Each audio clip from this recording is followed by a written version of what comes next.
자, 이 부분은 아까 처음에 얘기했지만 선생님이 이제 금요일날 저녁에 여러분들한테 전달을 받아가지고 이제 교재에 집어넣지를 못했어요. 그래도 같이 수업을 해버리는 게 좋을 것 같아서 자, 이번에는 수특 21페이지 펴도록 합시다.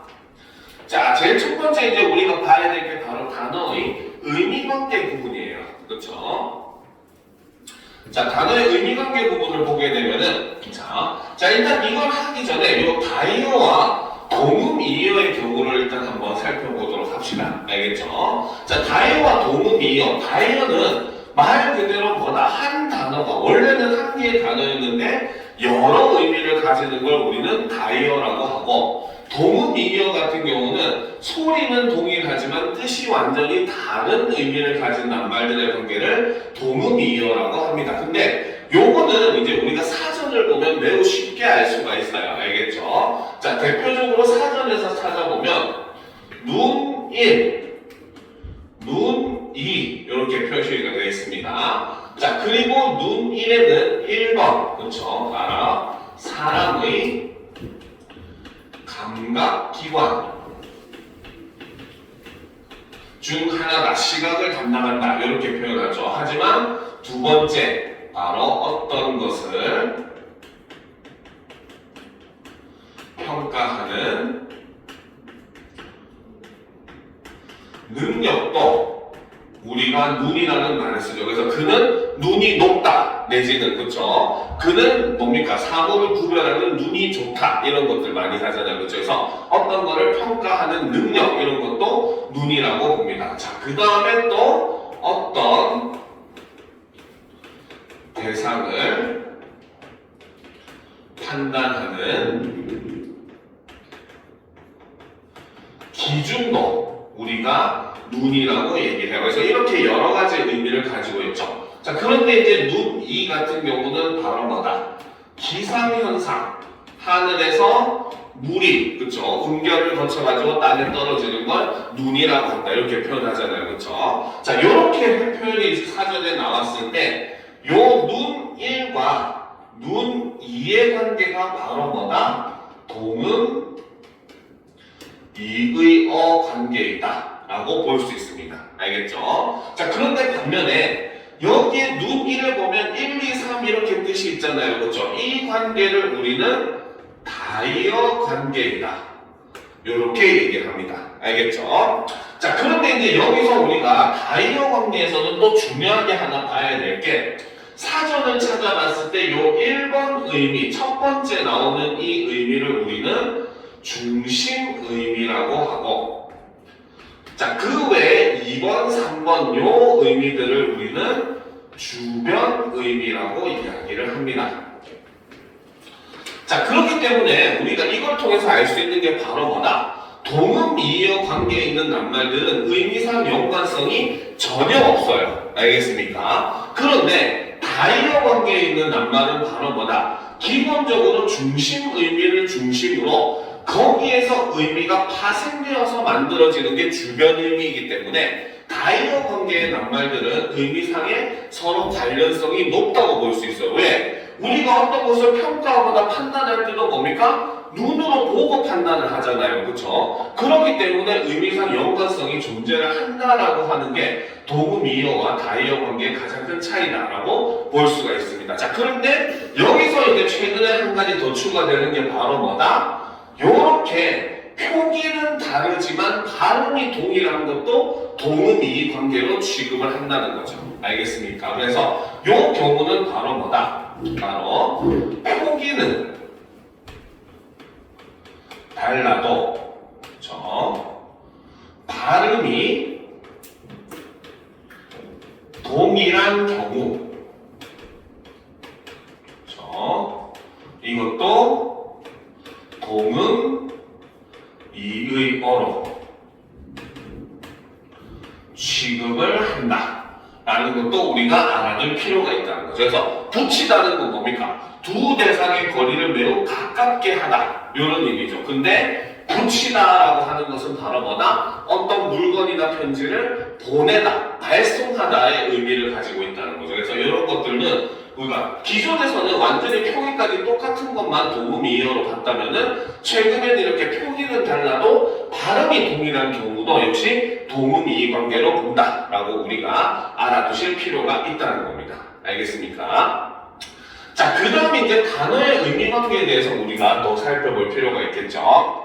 자, 첫 번째 유의관계라고 하는 것은 말 그대로 의미가 어때? 유사하다는 거죠. 그래서 서로 비슷한 의미를 가지는 의미관계를 우리는 유의관계라고 이야기를 합니다. 알겠습니까? 자, 그런데 이제 여기서도 우리가 조금 조심해야 되는 개념들이 존재를 합니다. 알겠죠? 자, 바로 동의관계라고 하는 것도 있습니다.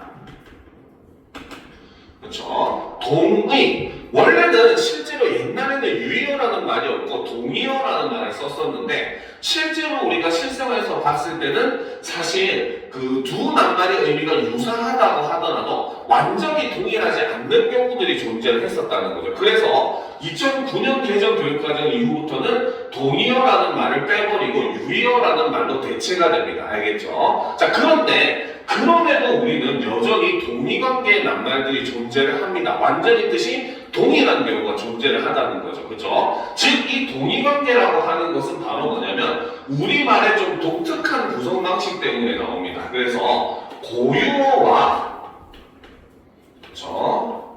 한자어를 혼용하면서 그죠? 의미가 완전히 동일한 낱말들의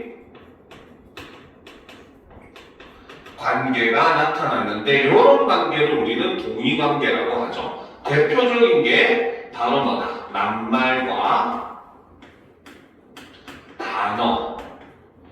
요 두 개는 뭡니까? 사용하는 방식도 다 동일해요. 똑같이 명사로 사용을 하고 의미도 완전히 동일합니다. 알겠습니까? 그 외에도 까다,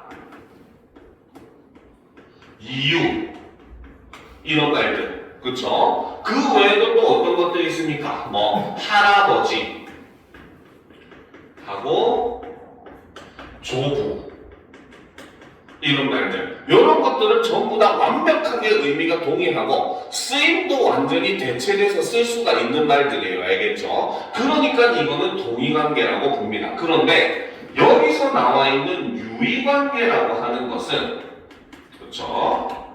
자, 둘 이상의 낱말들이 의미가 유사한 관계를 맺을 때 우리는 이것을 유의관계라고 합니다. 근데 이때 조심할 거는 바로 뭐다? 유사한 거지 동의관계처럼 동일한 게 아니에요. 알겠죠? 그러다 보니까 이 유의관계의 낱말들은 바로 뭐다? 모든 경우에 그쵸? 대체되어 쓸 수가 없다는 것이 유의관계와 동의관계의 차이점입니다. 동의관계는 모든 경우에도 다 대체돼서 쓸 수가 있어요. 그런데 유의관계의 낱말들은 모든 경우에 대체되어 쓸 수가 없습니다. 알겠습니까? 실제로 모의고사에서 나왔던 문제 중에 이런 문제가 있어요. 유의관계를 가지고 있는 낱말 중에 보면 잡다라는 말이 있고 쥐다라는 말이 있습니다. 알겠죠? 이 두 개의 단어의 말은 서로 의미가 굉장히 비슷합니다. 알겠죠? 그런데 우리는 공을 잡다 가능하죠? 그렇죠? 공을 쥐다 가능합니다. 이 경우에는 대체해서 쓸 수가 있어요. 그런데 경찰이 범인을 잡다. 이때는 잡다를 쓰지만 경찰이 범인을 쥐다라고는 표현할 수가 없잖아요. 그렇죠? 그러니까 이 경우는 바로 뭐다? 잡다와 쥐다 같은 경우는 모든 경우에 대체되어 쓸 수가 없더라는 겁니다. 알겠죠? 그 다음에 또 모의고사에 나왔던 문제 중에 바로 틈, 사이, 결을이라고 하는 말들이 있습니다. 알겠죠? 이것들도 보면은 의미가 전부 다 굉장히 유사해요. 그런데 틈과 사이라고 하는 말은 구체적인 물체가 존재할 경우에 그 가운데를 얘기하는 게 바로 틈과 사이지만 겨울이라고 하는 말은 시간적인 개념이에요. 그래서 시간적인 개념에서 어떤 시간과 어떤 시간 사이에 뭡니까? 짜투리가 남는 시간을 우리는 겨울이라고 표현을 하거든요. 그렇기 때문에 이렇듯 유사한 낱말들의 관계, 유의관계에 있는 낱말이라고 하더라도 모든 경우에 대체되어 쓸 수가 없다. 이걸 증명하는 문제는 모의고사에서 그 3번인가 나온 적이 있었어요. 알겠죠? 그래서 이런 건 여러분들이 주의를 하실 필요가 있습니다. 자, 그런데 낱말들의 관계하면 제일 어렵게 나오는 게 바로 저 반의관계입니다. 알겠습니까? 자, 반의관계라고 하는 것은 그렇죠? 자, 두 낱말이 그렇죠? 의미가 거의 유사하지만 하나의 자질에서 반대되는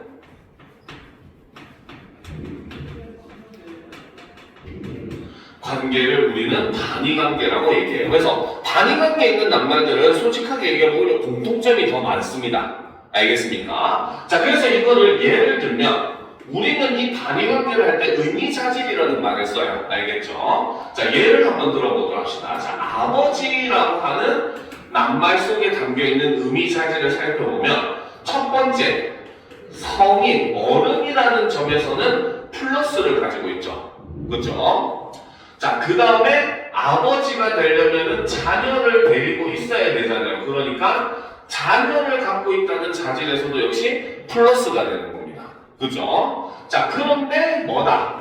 성별적인 기준으로 했을 때는 아버지는 남성이죠. 그래서 플러스 남성의 자질을 가진다고 볼 수 있어요. 알겠습니까? 자, 그런데 아버지와 반의관계를 가지고 있는 어머니라는 말을 살펴보면은 어머니도 역시 동일하게 성인, 어른이라는 성인이라는 플러스 자질을 동일하게 가지고 있고 자녀를 가지고 있다는 자질에서도 역시 동일합니다. 그런데 유일하게 차이 나는 게 바로 뭐다? 성별적인 부분에서 차이가 나는데 자, 이거는 아버지를 남성이라고 했기 때문에 여기서 어머니를 마이너스 남성으로 표현하는 거예요. 알겠죠? 의미가 있냐 없냐로 보는 거니까. 알겠죠? 만약에 처음에 여성으로 표시했으면 아버지가 마이너스 여성, 어머니가 플러스 여성이 되겠죠. 그래서 무엇을 기준으로 삼느냐에 따라 달라지는데 의미는 동일합니다. 자, 그렇기 때문에 이렇게 반의관계를 가지고 있는 낱말들은 바로 뭐다? 오히려 다른 의미 자질들은 어때? 동일한 모습을 보여주죠.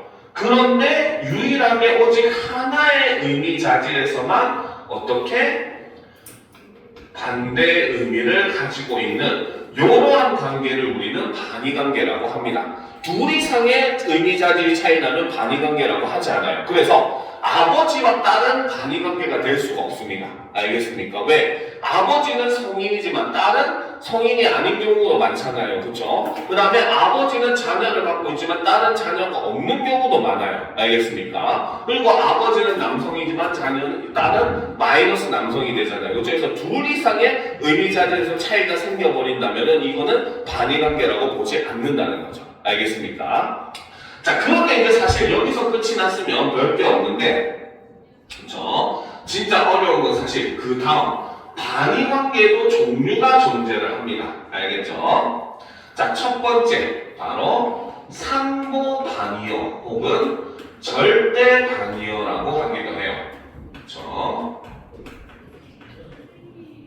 자, 상보반의어 혹은 절대반의어라고 하는 것은 얘는 어떤 개념을 양분하는 관계입니다.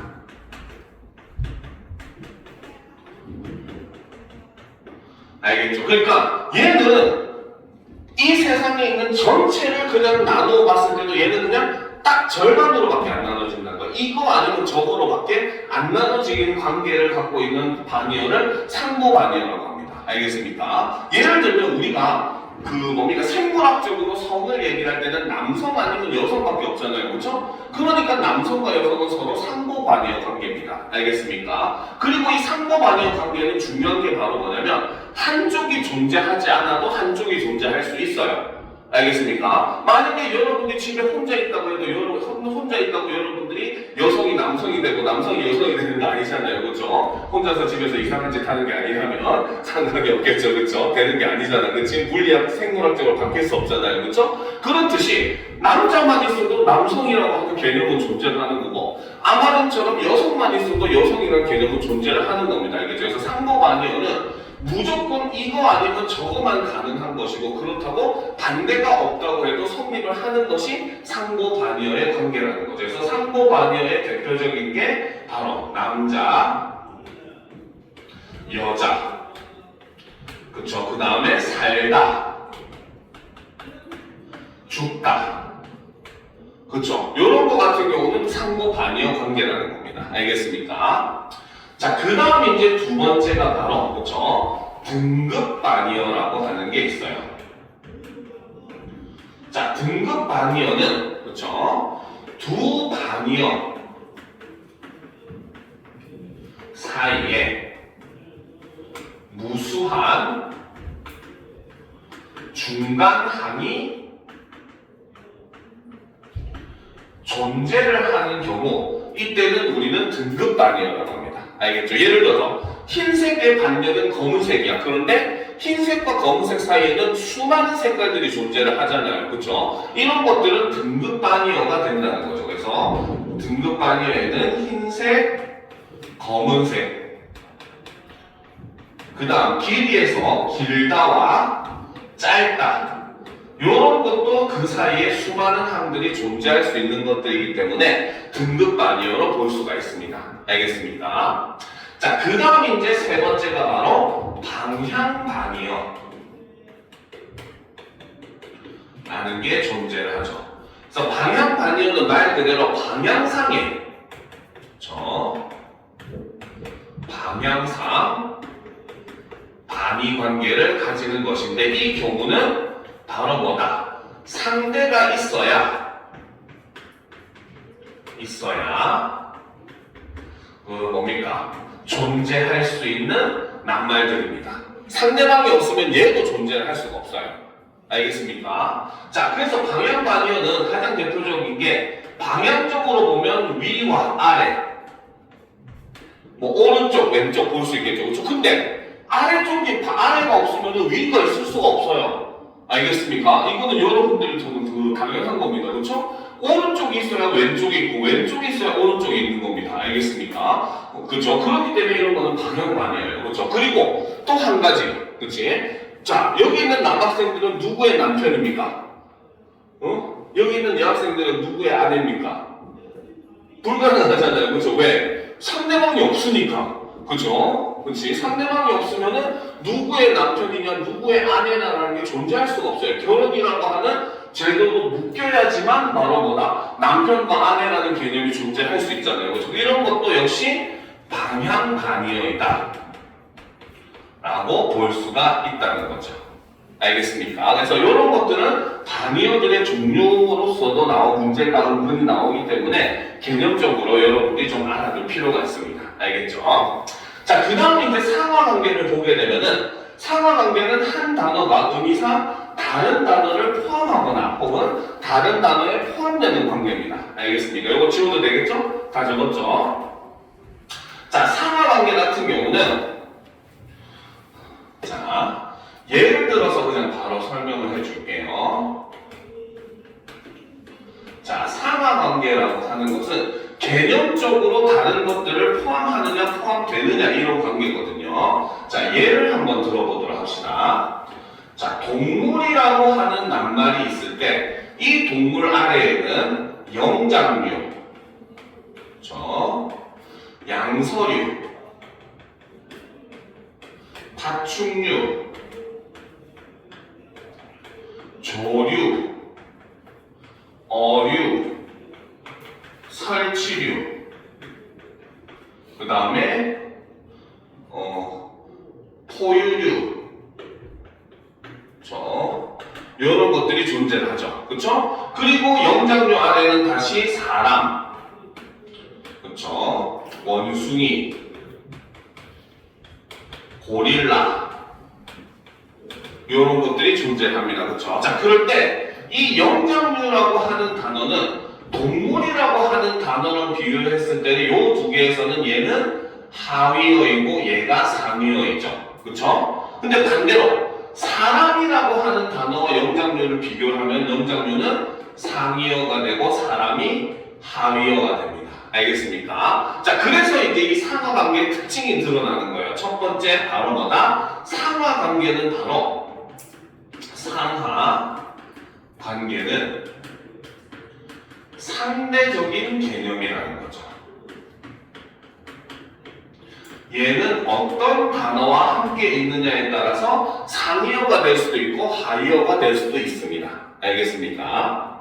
그죠? 자, 그런데 이제 중요한 건 두 번째입니다. 학생들이 실수를 많이 하는 부분이죠. 그렇죠? 바로 뭐다? 상위어를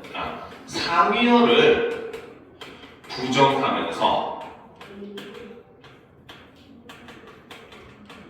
하위어를 긍정할 수 없습니다. 왜? 상위어 안에는 하위의 개념이 다 포함이 되는 거예요. 그렇죠? 그러니까 가끔씩 이런 말 하는 친구도 있어. 나는 김치볶음밥은 좋은데 한식은 싫어. 이런 말 하는 친구도 있죠. 그렇죠? 이거는 잘못된 표현이라는 겁니다. 알겠습니까? 왜? 한식이라는 말 속에 이미 김치볶음밥이 다 포함이 되는 거니까. 알겠죠? 그럼 이런 의미로 표현하려면 어떻게 해야 돼? 나는 김치볶음밥은 좋은데 다른 한식은 싫어. 이렇게 표현해야 올바른 표현이 되겠죠. 알겠습니까? 그러니까 이렇게 상위어를 부정하면서 하위어를 긍정한다는 것은 불가능하다는 거 여러분들이 알고 있어야 돼요. 알겠습니까? 자, 그리고 이제 세 번째, 그렇죠? 오히려 상위어에서 그렇죠? 하위어로 갈수록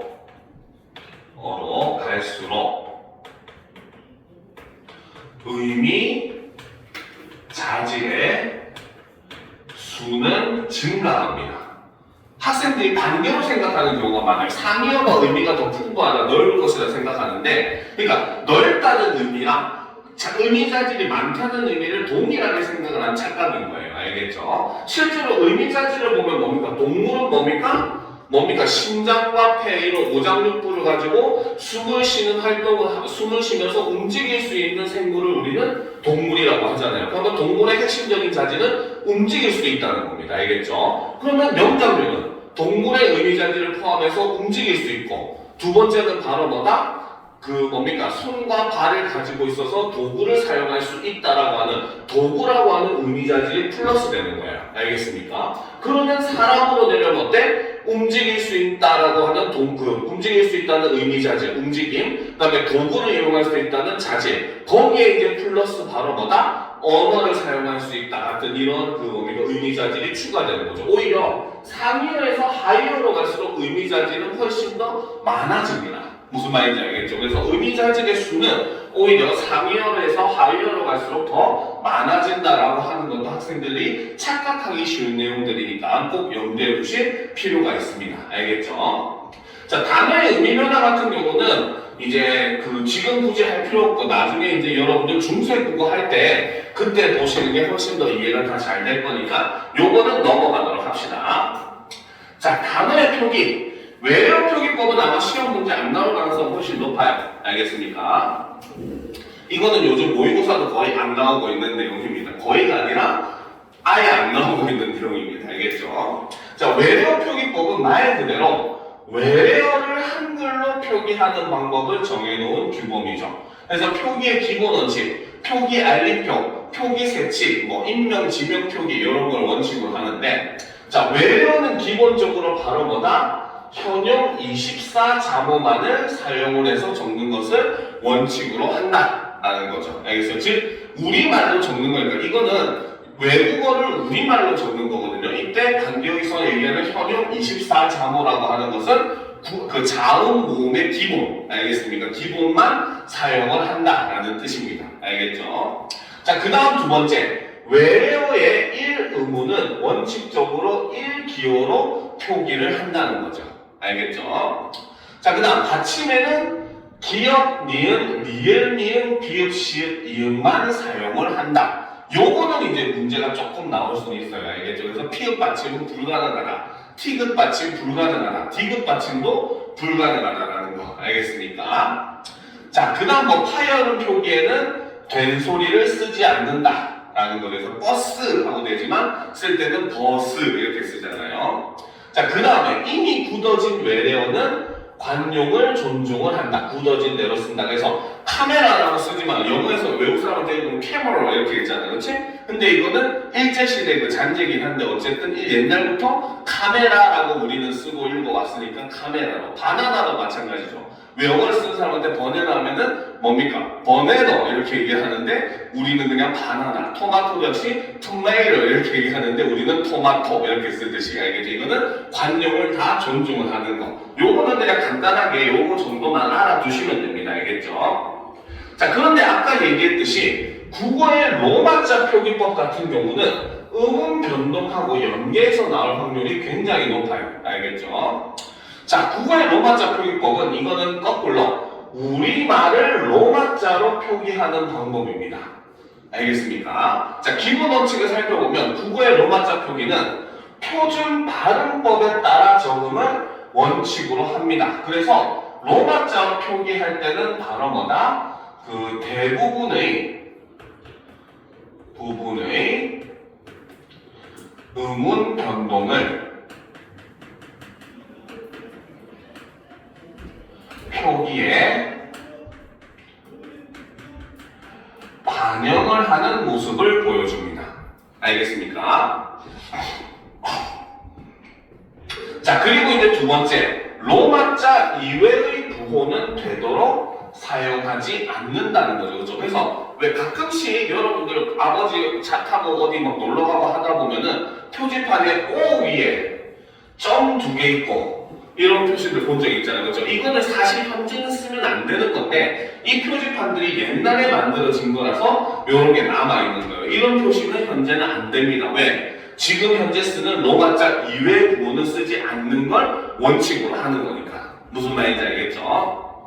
자, 그런데 이제 로마자 표기법의 주요 내용, 이 표는 외우실 필요는 없어요. 왜? 대부분 문제에서는 표 다 주어줍니다. 알겠습니까? 자, 그런데 이제 보는 방법은 알아야 되겠죠. 그렇죠? 여기서 보면은 기역이라든지 디귿이라든지 비읍이라든지 그렇죠? 이런 것들은 지금 2개씩 있죠. 리을도 마찬가지죠. 2개씩 있는 것들은 앞에 있는 것은 얘가 초성에 쓰였을 때 뒤에 있는 것은 얘가 종성에 쓰였을 때 표기가 다르기 때문에 이렇게 2개로 쓴 겁니다. 그래서 2개에서 앞에 거는 무조건 초성, 뒤에 거는 종성이라고 생각을 하시면 됩니다. 알겠습니까? 자, 그러면 이제 우리가 예를 들어서 각이라고 하는 단어가 있으면 바로 뭐다? 초성이니까 G, 그 다음에 아니까 A, 받침이 똑같이 기역이니까 얘는 K로 이런 식으로 표기를 한다는 거예요. 알겠죠? 그래서 초성과 종성을 다르게 표기한다라는 거 여러분들이 알아두실 필요가 있습니다. 알겠죠? 자, 그래서 기역, 디귿, 비읍은 모음 앞에서는 GDB로 자음 앞이나 어말에서는 KTP로 적는다라는 거죠. 자, 리을은 모음 앞에서는 R로 자음 앞이나 어말에서는 L로 적는데 자, 여기서 리을이라고 되어 있어요. 그렇죠? 이 리을은 바로 뭐냐면 유음화입니다. 알겠습니까? 유음화의 경우는 LL로 적습니다. 알겠습니까? 자, 실제로 강남 쪽에 가면은 대치동 바로 옆에, 대치동 학원가 옆에 보면 그 역이 하나 있는데 그 역의 이름이 선릉역이거든요. 알겠죠? 근데 이 선릉역을 발음을 하게 되면은 유음화가 일어나서 설릉역으로 발음이 됩니다. 알겠죠? 그래서 실제로 영문 표기도 S, E, O, L, L, E, U, N, G 이렇게 표기가 되어 있어요. 그래서 여기까지가 바로 설, 여기까지가 릉 이렇게 표기가 되는 거예요. 그래서 유음화가 일어나는 부분은 LL로 표기를 합니다. 알겠습니까? 이해가 되죠? 그렇죠? 자, 그래서 모음 표기나 이런 것도 아마 다 주어질 겁니다. 알겠습니까? 자, 그런데 이제 여기서 우리가 아까도 얘기했지만 대부분의 의문 변동은 표기에 반영한다. 하필이면 다가 아니라 대부분이라고 했어요. 그 말은 뭐다? 표기에 반영되지 않는 의문 변동도 존재를 한다는 거죠. 요거는 알아두셔야 됩니다. 알겠죠? 자, 보시면은 자음 동화, 니은 첨가, 구개음화, 격음화는 변화가 일어난 대로 표기를 한다는 거죠. 즉 얘네들은 바로 뭐다? 표기에 반영을 하는 겁니다. 자, 그런데 여기서 우리가 이 격음화는 좀 조심을 해야 돼요. 무엇 때문에? 예외가 존재를 합니다. 알겠죠? 자, 체언에서 일어나는 격음화는 체언에서 기역, 디귿, 비역 뒤에 히읗이 오는 경우에는 격음화를 적용하지 않습니다. 그래서 지명 중에 보면 무코라고 되어 있는데 발음을 하면 무코가 되거든요. 알겠죠? 근데 얘를 표기할 때는 MUKHO, KH로 나누어서 표기합니다. 알겠습니까? 자, 그러니까 우리가 생일을 축하할 때 축하 같은 경우는 기역 뒤에 히읗이 온 거잖아요. 그렇죠? 이럴 때는 어떻게? CHUKHA 이렇게 표기를 한다는 거죠.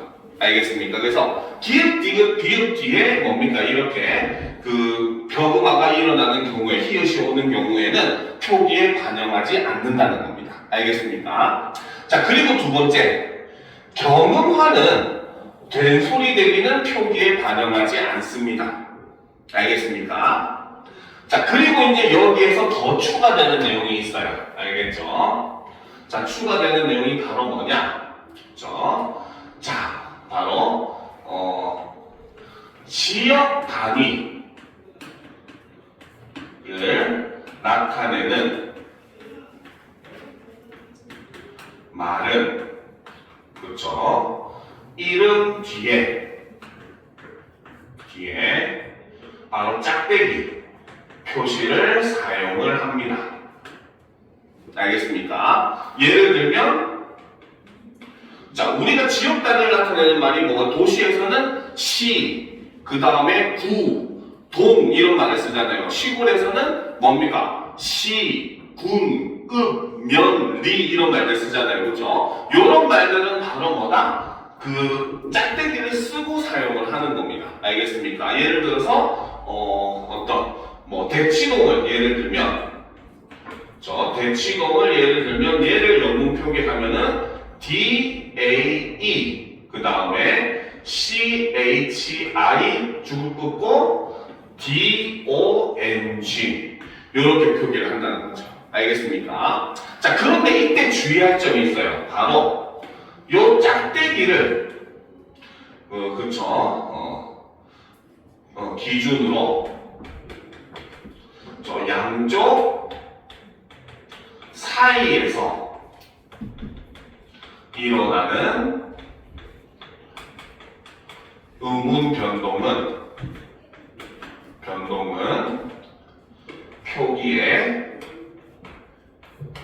반영하지 않습니다. 알겠습니까? 자, 그래서 짝대기 그 사이에 두고 요 앞에 그 단위를 나타내는 말과 그 앞에 이름 사이에서 일어나는 의문 변동이 있잖아요. 그렇죠? 이런 것들은 의문 변동을 그 표기에 반영하지 않는다는 겁니다. 알겠습니까? 예를 들면 뭡니까? 뭐 시골 그 지명 중에 혹시 삼면리라고 하는 곳이 있다고 봅시다. 알겠죠? 그럼 얘를 발음으로 하면 어떻게? 삼면리 요렇게 발음이 됩니다. 지역 이름이. 그렇죠? 그런데 이때도 영문으로 표기할 때는 어떻게? SAMMYEON 하고 줄 끈 다음에 RI 요렇게 표기를 한다는 거죠. 그러니까 요 사이에서 일어나는 유화가 표기에 반영이 되지 않는다는 거죠. 무슨 말인지 알겠습니까? 이해가 되죠? 자, 그러니까 이런 것들 여러분들이 알아두면은 진짜 어려움이 하나도 없을 겁니다. 그 외에는 대부분이 의문 변동과 동일하게 등장을 하기 때문에 의문 변동만 조금 더 열심히 노력하시면 금방 되실 겁니다. 자, 그러면 다시 교재로 넘어와서, 그렇죠? 자, 문장 성분 부분을 한번 보도록 합시다. 그렇죠? 자, 오늘은 이제 이 문장 성분까지만 할 것이고, 그렇죠? 다음 시간에 이제 문장에 관련된 내용들 들어갈 겁니다. 알겠습니까?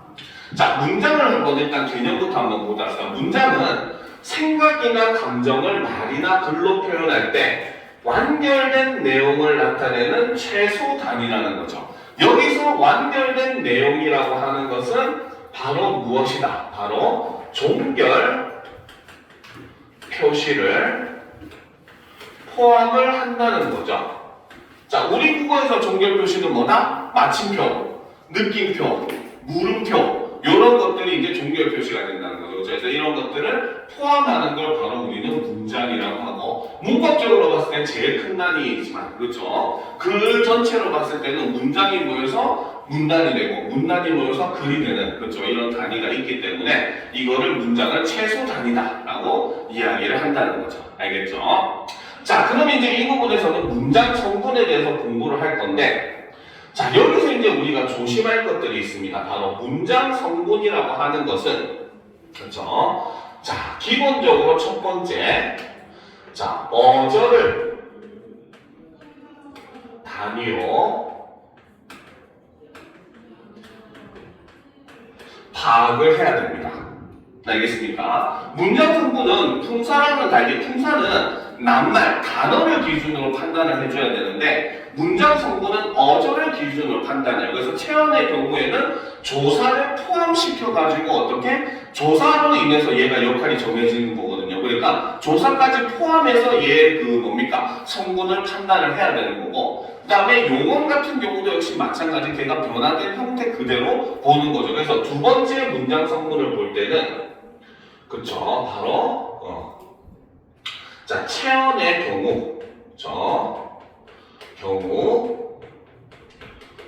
조사를, 그렇죠, 포함을 하고, 조사를, 그렇죠, 그 다음 가변어의 경우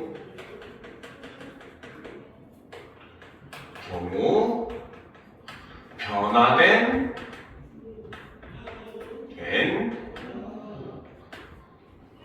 형태를 기준으로 파악을 해줘야 됩니다. 알겠습니까? 자, 이게 바로 어떻게 보면 품사와 문장 성분의 가장 큰 차이예요. 알겠죠? 예를 들어 봅시다. 빨간 꽃이라는 낱말이 있다고 봅시다. 알겠죠? 여기서 빨간이라고 하는 단어는 품사로 판단하면 뭐다? 기본형이 빨갛다이기 때문에 품사로는 형용사입니다. 그렇죠? 그런데 문장 성분으로 판단할 때는 빨간이라는 형태 그대로 하는 역할을 보거든요. 가면 여기서 빨간은 꽃이라고 하는 체온을 꾸며주는 역할을 하잖아요. 그렇죠? 그러면 문장 성분으로 판단할 때는 얘는 관형어가 되는 겁니다. 알겠습니까? 그래서 품사랑 문장 성분을 꼭 반드시 구분할 줄 알아야 되고, 그 기준이나 이런 것들 관련해가지고도 역시 문제가 자주 나오기 때문에 여러분 내신 관련 문제에서 굉장히 자주 나오는 편이죠. 그래서 이런 것들을 반드시 유념을 해 주셔야 됩니다. 그래서 품사와 문장 성분 간의 차이점 이런 것도 알아두셔야 되죠. 자, 그러면 이제 문장 성분을 본격적으로 보면, 자, 첫 번째 주 성분이라고 하는 것이 있습니다. 자, 주 성분은, 자, 중요한 건 서술어의 자릿수에 의해서 문장 구성상 반드시 필요한 성분을 우리는 주 성분이라고 하죠. 그러니까 당연히 주 성분에 해당하는 것들은 바로 뭐다? 올바른 문장 구성상 생략할 수 없다는 거죠. 그렇죠? 그래서 주성분은 완전히 생략할 수 없는 거라고 보시면 됩니다. 자, 주성분에는 일단 가장 기본적으로 주어가 있죠. 그렇죠? 그래서 주어는 문장에서 서술어가 설명하는 주체가 되는 성분을 우리는 주어라고 이야기를 합니다. 자, 그런데 여러분들이 진짜 착각하지 말아야 될 게 뭐냐면, 주어는 항상 여러분들이 서술어를 기준으로 판단해 주셔야 돼요. 알겠습니까? 실제로 학생들이 굉장히 착각 많이 하는 문장이 있어요. 예를 들어 봅시다. 자, 엄마가 정성 들여 가꾸신 정원의 꽃들이 예쁘다. 자, 이런 문장이 있다고 봅시다. 알겠습니까? 이 문장에서 전체 주어는 뭘까요? 어떤 게 전체 주어일까? 이 문장에서 학생들이 착각하는데 그냥 순간적으로 딱 보면은 요걸로 착각해요. 그쵸? 그런데 이 문장의 전체 서술어는 뭡니까? 예쁘답니다. 예쁜 것의 주체는 뭐다? 꽃이죠.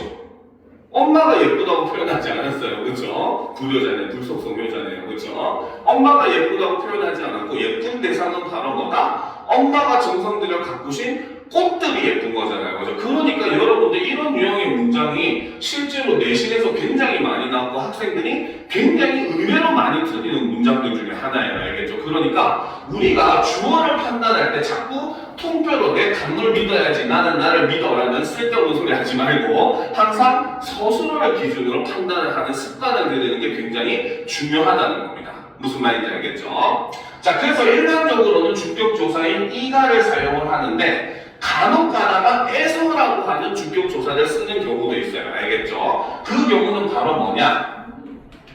주어가 그쵸? 사람이 아니라 기관이나 단체인 경우에는 주격조사로 에서를 사용을 하기도 합니다. 자, 예를 들어봅시다. 이번에 우리 회사에서 전 직원들에게 상여금을 지급했다. 이런 문장이 있다고 봤을 때 상여금을 지급한 주체가 누구야? 회사잖아요. 그렇죠? 그러니까 여기서는 회사가 사람이 아니라 기관이나 단체이기 때문에 이 경우에는 주격조사로서 에서를 사용을 하고 있다는 겁니다. 알겠습니까? 자, 그 다음 이제 서술어. 사실 서술어가 주성분에서는 제일 중요합니다. 알겠습니까? 자, 서술어는 바로 뭐다? 주체의 상태나 성질, 움직임 등을 서술해주는 성분이죠. 자, 그런데 서술어와 관련해서 우리가 알아야 될 게 크게 두 가지 개념이 있습니다. 바로 첫 번째는 우리말에서 문장의 구조를 알아야 됩니다. 알겠죠? 자, 우리말에서 문장의 구조는 크게 세 가지 종류가 있습니다. 첫 번째는 누가, 무엇이, 어찌하다 라고 하는 구조와 두 번째는 누가, 무엇이, 어떠하다 라는 구조. 세 번째는 누가, 무엇이, 무엇이다 라고 하는 요 세 가지 구조를 가지고 있습니다. 알겠죠? 자, 그런데 이게 중요한 이유는 이제 뒤에 나오는 이제 얘기할 거예요. 일단 누가 무엇이에 해당하는 것은 전부 주어라고 볼 수가 있겠죠. 그렇죠? 자, 그 다음 어찌하다, 어떠하다, 무엇이라도 사실상 얘네들은 서술어라고 볼 수가 있습니다. 그렇죠? 자, 그런데 자, 누가 무엇이 어찌하는 것은 행동입니까? 상태입니까? 어찌하는 것은 행동이야, 상태야? 어찌하는 것은 바로 행동이죠. 움직임을 나타냅니다. 그러면 어찌하다라고 하는 것은 서술어로 뭘 사용한다? 동사를 쓴다는 거죠. 알겠습니까? 반면에 누가 무엇이 어떠한 것은 그 대상의 상태를 나타내는 것이기 때문에 서술어로 형용사를 씁니다.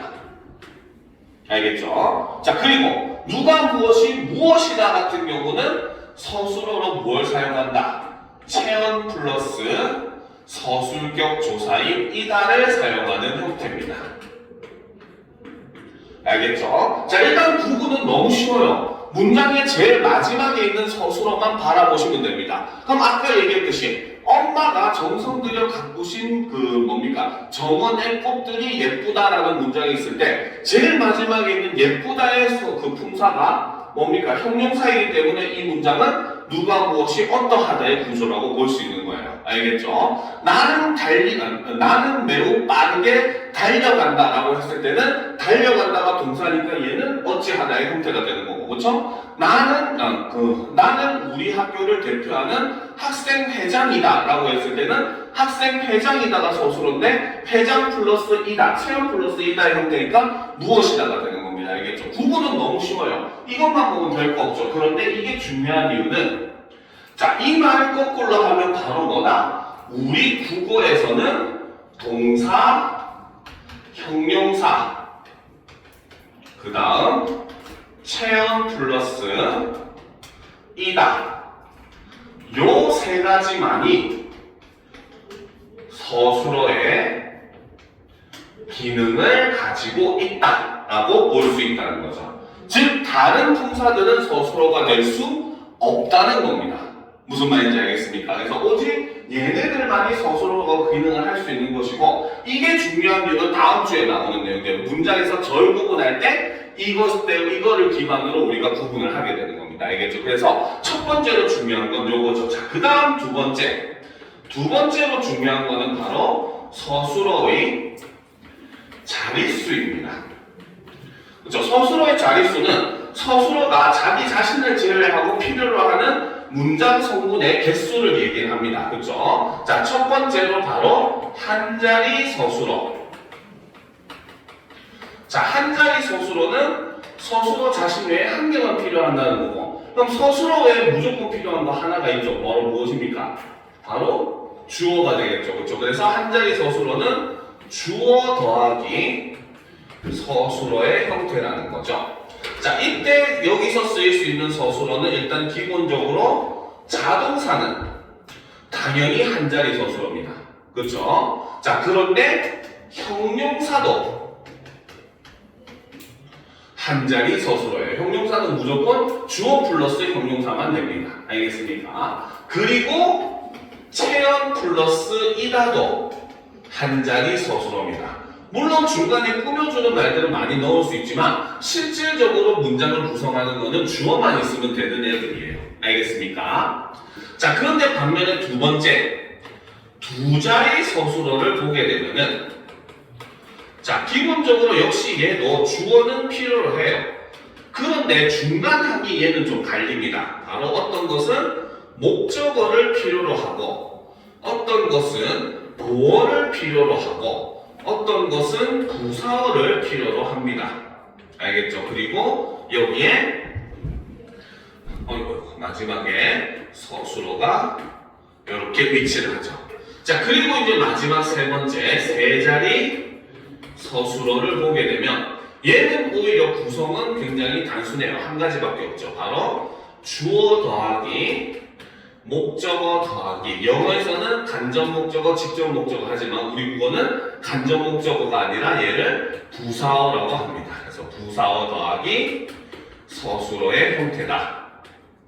이렇게 보시면 된다는 거죠. 그렇죠? 그래서 기본적으로 우리가 서술어에서는 이런 내용, 왜? 방금도 얘기했듯이 주 성분이 누가 필요한가를 정해주는 것은 누구다? 서술어라는 겁니다. 그리고 그걸 알기 위해서는 당연히 서술어의 자릿수를 아셔야 돼요. 알겠습니까? 자, 서술어 자릿수 파악할 때 제일 쉽게 판단하는 방법 알겠죠? 선지로 문장들이 막 주어질 거야. 다 무시하세요. 제일 마지막에 있는 서술어만 가지고 여러분들이 그냥 직접 제일 간단한 문장을 만들어 보세요. 그런 게 훨씬 판단하는 게 제일 빠릅니다. 단 이때 주의할 거, 학생들이 습관적으로 주어 생략하는데 주어 생략하면 안 됩니다. 알겠죠? 그러니까 아까 얘기했듯이 엄마가 정성 들여 가꾸신 정원의 꽃들이 예쁘다라는 게 긴 문장으로 나와 있어도 그냥 예쁘다 가지고 문장을 만들면 꽃이 예쁘다, 두 자리, 한 자리네? 이렇게 판단하는 게 제일 빠르다는 겁니다. 알겠습니까? 그래서 제일 간단한 문장을 직접 만들어 보는 게 가장 편한 방법이다라는 거 알아두세요. 자, 목적어는 말 그대로 서술어의 행위의 대상이 되는 겁니다. 그래서 목적어를 취할 수 있는 건 오직 동사, 그 중에서도 타동사밖에 없다는 거죠. 자, 그 다음에 이제 보어는 우리 국어에서는 서술어 되다 아니다만이 뭡니까? 보어를 취할 수 있죠. 그래서 되다 아니다 앞에서 서술어의 의미를 보충해 주는 걸 보어라고 얘기를 합니다. 그렇죠?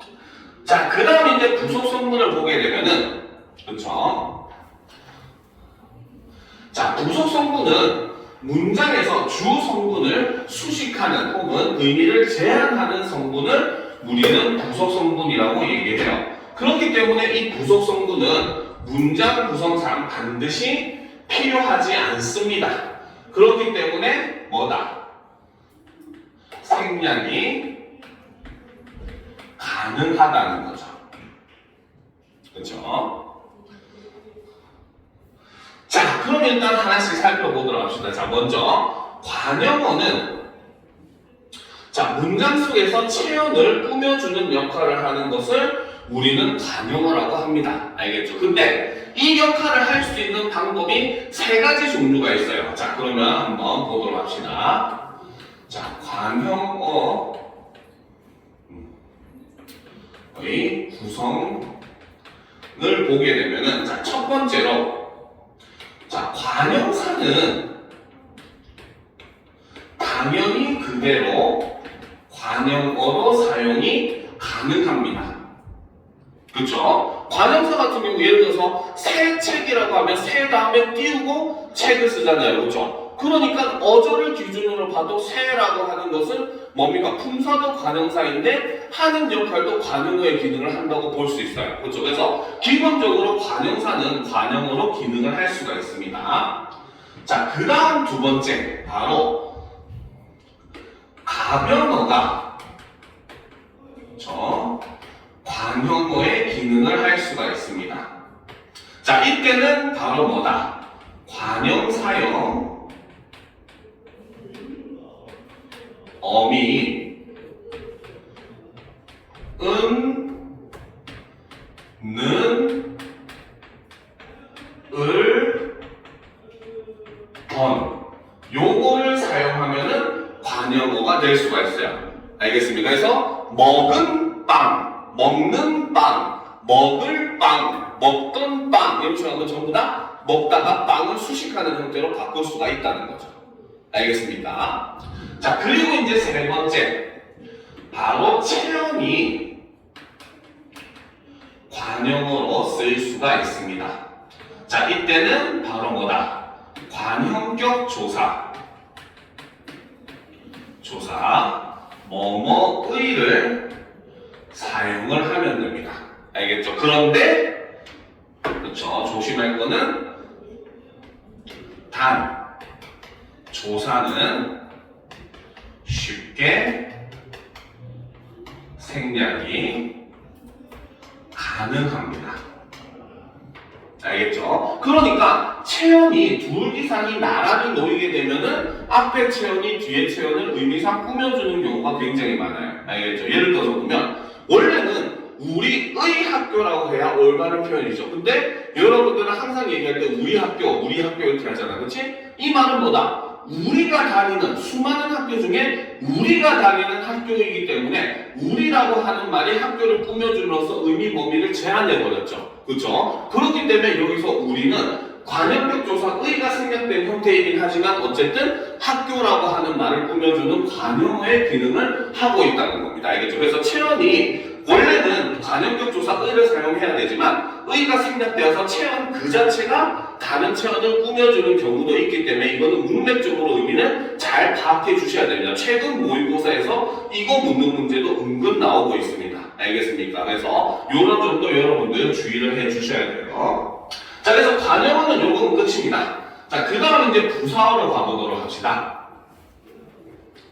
자, 부사어가 조금 중요한 것들이 있죠. 자, 부사어는 원래 역시 마찬가지 주로 용언을 꾸며주면서 그 외에 다른 부사나 관형사 혹은 문장 전체를 수식해주는 게 부사어입니다. 그렇죠? 자, 역시 부사어의 구성을 보게 되면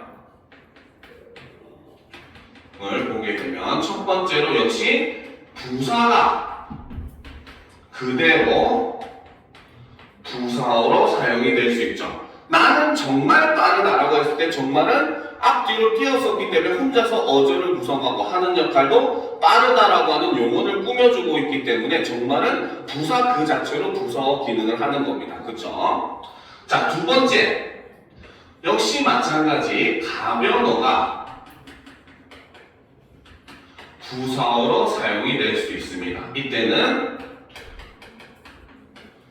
부사형 어미, 뭐뭐이, 뭐뭐개, 뭐뭐도로, 뭐뭐아서, 어서 요거를 사용을 하면 됩니다.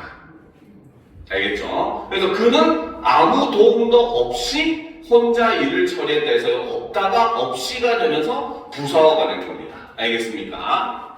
자, 그 다음 세 번째. 역시 체언이 부사어로 사용이 될 수가 있죠. 이때는 바로 부사격 조사. 어디어디에, 어디어디에서. 그 다음에 누구누구보다. 와, 과 등등 부사격 조사는 종류가 많죠. 이런 것들을 사용을 하면은 체언이 부사어가 될 수가 있다는 겁니다. 알겠습니까? 자, 그런데 이제 여기서 우리가 추가적으로 알아야 될 게 바로 여기 나와 있는 필수 부사어라는 개념이 있습니다. 자, 필수 부사어는 부사어 중에서는 문장 구성상 반드시 필요한 부사어가 있어요. 아까 우리 두 자리 선수를 할 때도 목적어를 쓰는 경우, 보어를 쓰는 경우, 부사어를 쓰는 경우가 있다고 했었고, 세 자리 선수를 할 때도 주어, 목적어 다음에 오는 게 부사어가 온다고 했었잖아요. 그렇죠? 그렇기 때문에 문장 구성상 반드시 부사어가 필요한 경우가 있는데 이거를 필수 부사어라고 합니다. 알겠죠? 그렇기 때문에 여러분들이 부사어에 대한 설명은 조심할 필요가 있어요. 물론 이거는 뭐 중학교 수준의 문제이긴 하지만 중학교 수준에서 다음 중 부사어에 대한 설명으로 옳은 것은 틀린 것은 이런 식으로 보기가 나오거든요. 알겠죠? 그럼 예를 들어서 봅시다. 부사어는 부속 성분이므로 문장 구성상 생략할 수 있다. 맞습니까? 틀립니까? 맞습니까? 틀립니까? 부사어는 부속 성분이므로 문장 구성상 생략할 수 있다. 맞을까요? 틀릴까요? 맞는 말입니다. 알겠죠? 왜? 부사어의 일반적인 성격을 얘기했기 때문에. 알겠죠? 그런데 부사어는 부속 성분이므로 반드시 문장 구성상 생략해도 무관하다. 이렇게 표현하면은 틀린 표현이에요. 알겠죠? 반드시, 무조건, 부사어는 이런 말을 쓰게 되면은 무조건 틀리게 되는 겁니다. 알겠어요? 왜? 필수 부사어가 존재를 하기 때문이에요. 알겠죠? 그래서 이런 개념적인 부분이 생각보다 중요합니다. 알겠습니까? 자, 그래서 비록 문장 구성상 생략할 수는 없지만 여전히 부사어이기 때문에 부속 성분으로 취급을 합니다. 알겠죠? 자, 그런데 이때 필수 부사어는 모두 뭐다? 체험 플러스 부사격 조사의 형태를 취합니다. 그런데 반대는 틀려요. 즉 이거는 필요 조건은 되지만 충분 조건은 안 됩니다. 알겠습니까? 즉 그 필수 부사어는 체험 플러스 부사격 조사의 형태이다. 맞는 말이죠. 그런데 체험 플러스 부사격 조사는 모두 필수 부사어다는 틀린 말이 돼요. 알겠습니까? 그래서 요거는 좀 알아둘 필요가 있습니다. 그래서 필수 부사어는 항상 체험 플러스 부사격 조사의 형태를 취한다는 거 알아두실 필요가 있습니다. 자, 그 다음 이제 독립성분을 보게 되면은 이제 이게 끝이죠. 자, 독립성분은 문장 속에서 뭡니까? 다른 성분들과 완전히 관계를 맺지 않고 홀로 쓰이는 성분은 독립성분이에요. 그런데 학생들 중에 자꾸 독립성분을 부속성분에 포함시키는 애들이 있는데 절대 그러시면 안 됩니다. 알겠죠? 얘는 홀로 독립적으로 쓰이기 때문에 성분을 나눌 때도 독립적으로 써줘야 돼요. 알겠죠? 자, 독립성분에 속하는 건 독립어입니다. 얘는 문장 속에서 바로 뭐다? 불음, 대답, 감정을 나타내려면 다 독립어가 돼요. 아까 우리가 품사할 때 감탄사가 아니라고 했었던 철수야, 철수 이렇게 부르는 것도 부르는 역할을 하고 있으면 전부 독립어라고 볼 수가 있습니다. 알겠습니까? 그래서 그 점만 유의하면은 독립성분은 어려운 게 하나도 없다는 거죠. 알겠죠? 자, 일단 오늘 수업은 여기까지 하고 5분 정도 시간을 줄 테니까 오늘 했던 거 살펴본 다음에 질문할 거 있는 사람들 질문하고 마무리하도록 합시다. 알겠죠?